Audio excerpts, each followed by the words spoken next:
ये है Drake passage, विश्व का सबसे खतरनाक समुद्री मार्ग, जिसे हजारों सालों से मानव टाल रहे हैं। अनेकों के मन में पनामा कैनाल बनाने का मुख्य उद्देश्य था, ताकि अमेरिका के पूर्वी तट को दक्षिण अमेरिका और अन्य समुद्री रास्तों से जोड़ा जा सके। यह सोच ठीक है, लेकिन पनामा कैनाल का निर्माण केवल इसी एक कारण के लिए नहीं था। एक और महत्वपूर्ण कारण था कि समुद्री जहाज सभी समुद्रों को अंटार्कटिका और केप हॉर्न के बीच से बचाना चाहते थे। यहाँ पॉइंट है जहाँ प्रशांत, अटलांटिक और इंडियन ओशंस मिलते हैं। लेकिन क्यों इसे ड्रेक पैसेज कहा जाता है, और क्या वहाँ ऐसा है जो आज भी इसे जाने को मौत के मुंह से गुजरने के रूप में बनाता है?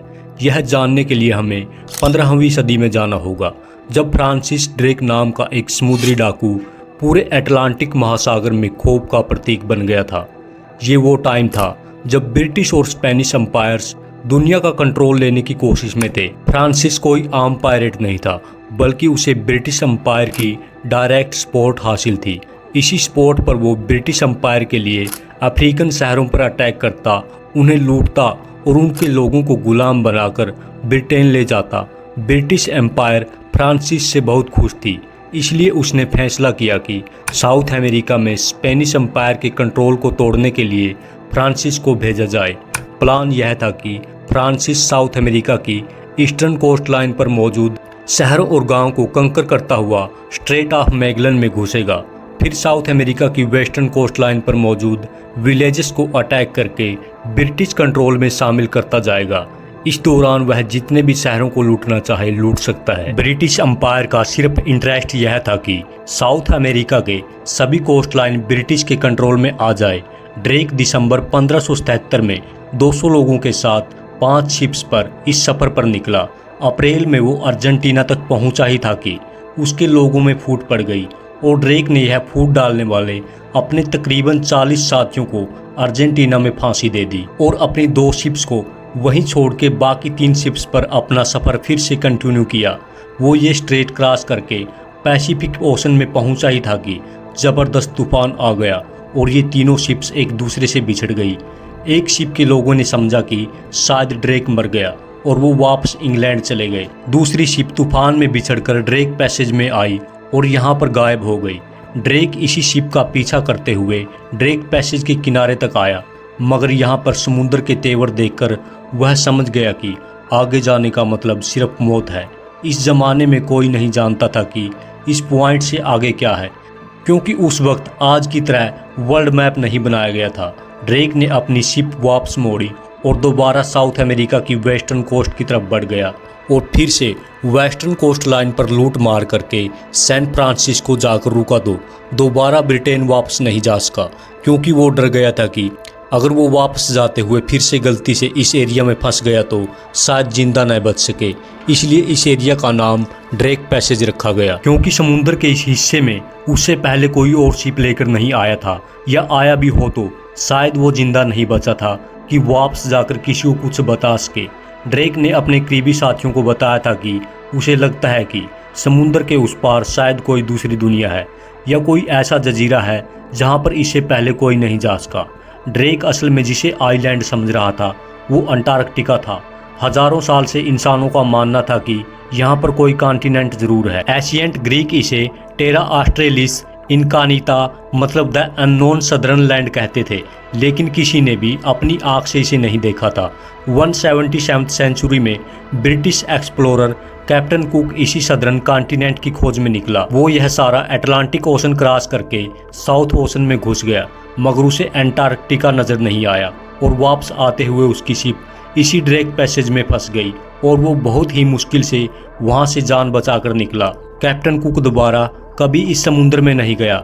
हालांकि ये वो कैप्टन कुक था जो उस वक्त का सबसे बड़ा एक्सप्लोरर माना जाता था। इसी कैप्टन कुक ने न्यूजीलैंड को डिस्कवर किया था। कैप्टन कुक ने अपने जर्नल में लिखा था कि इस सदर्न कॉन्टिनेंट को डिस्कवर करने का रिस्क इतना बड़ा है कि शायद ही कोई इंसान उधर तक आए जहां तक मैं आया हूं। यहाँ पर आपके जहन में एक सवाल होगा कि आखिर यह ड्रेक पैसेज इतना डेंजरस क्यों है? दुनिया में और जगहों पर भी तो ओस आपस में मिलते हैं, तो फिर यहाँ पर ऐसा क्या है? असल में ड्रेक पैसेज वो पॉइंट है जहाँ पर अंटार्कटिका के ठंडे और अटलांटिक पैसिफिक के गर्म पानी के ओशियस आपस में मिलते हैं और इस मिलाप के नतीजे में पानी का फ्लो 200 मिलियन क्यूबिक यार्ड्स पर सेकंड हो जाता है। यह फ्लो कितना होता है इसे इस एग्जाम्पल से समझे कि अमेजन रिवर दुनिया की सबसे पावरफुल दरिया है और उसका फ्लो ड्रेक पैसेज के फ्लो से 600 टाइम्स कम है। इस तेज फ्लो की वजह से यहाँ समुद्र की लहरें 60 से 80 फीट तक चली जाती हैं, जो किसी भी समुद्री जहाज के लिए बहुत खतरनाक है। गर्म और ठंडे पानी के मिलाप से इस एरिया में बहुत से साइक्लोन्स भी आते हैं और फिर अंटार्कटिका से आने वाले पानी की वजह से यहाँ का टेम्परेचर 5 डिग्री तक गिर जाता है और फिर यह पॉइंट दुनिया के रिमोट तरीन एरियाज में से है। नीचे अंटार्कटिका है जहाँ कोई रहता नहीं और ऊपर खतरनाक समंदर है। तो अगर आपकी शिप का यहाँ कोई हादसा हो जाए तो इसका मतलब है कि you are on your own. इन्हीं खतरों को देखते हुए 17वीं सदी में कैप्टन कुक ने दुनिया को वार्न किया कि सदर्न कॉन्टिनेंट को डिस्कवर करने का ख्याल जहन से निकाल दो, मगर इंसान की फितरत है कि उसे जिस चीज से खबरदार किया जाए वो उसकी खोज जरूर लगाता है। और ऐसा ही हुआ। 20वीं सेंचुरी के आते ही हर तरफ एक्सप्लोरेंस और डिस्कवरी का क्रेज हो गया। सब एक्सप्लोरर की नजरें अब साउथ पोल पर थी। सन 1914 में मशहूर ब्रिटिश एक्सप्लोरर अर्नेस्ट शकल ने अंटार्कटिका को एक्सप्लोर करने का इरादा किया।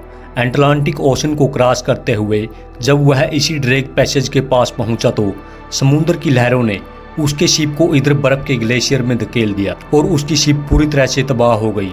अर्नेस्ट ने अपने कुछ साथियों को उधर बर्फ पर उतारा और बाकी 5 साथियों को लेकर एक छोटी सी लाइफ बोट में करीब ही किसी आइलैंड की तलाश में निकला ताकि कहीं से हेल्प ले सके। 1 महीना समुद्र में भटकने के बाद आखिरकार अर्नेस्ट साउथ जॉर्जिया आइलैंड पहुंच गया। मगर 1 महीने में उसने जो कुछ एक्सपीरियंस किया उसको उसने कुछ ऐसे लिखा कि this is the worst most dangerous part of our worlds. Oceans और मेरा इस आइलैंड तक पहुंचना किसी मिरेकल से कम नहीं। अर्नेस्ट ने यह भी कहा कि Antarctica is the last great journey left to man. अगले 3 महीनों में 3 अटेम्प्ट्स करके अर्नेस्ट के बाकी साथियों को बचा लिया गया और मिरेकल असली इस पूरे एक्सपेडिशन में कोई भी आदमी जान से नहीं गया। इसी तरह अप्रैल 2012 में एक ब्राजीलियन बिजनेसमैन जुआ लारा अपनी लग्जरी क्रूज शिप पर 4 लोगों के साथ डॉक्यूमेंट्री फिल्म बनाने के लिए यहाँ से गुजर रहा था कि अचानक यहाँ तूफान आ गया और 100 फीट ऊंची लहरों ने इस शिप को उठाकर अंटार्कटिका की बर्फ में फेंक दिया। लकीली शिप का रेडियो काम कर रहा था और उन्होंने फौरन चिल्ली को रेस्क्यू अपील भेजी, मगर मौसम इतना खराब था कि चिल्ली की रेस्क्यू टीम को यहाँ पहुँचते पहुँचते 4 दिन लग गए और बड़ी ही मुश्किल से सबको बचाया गया।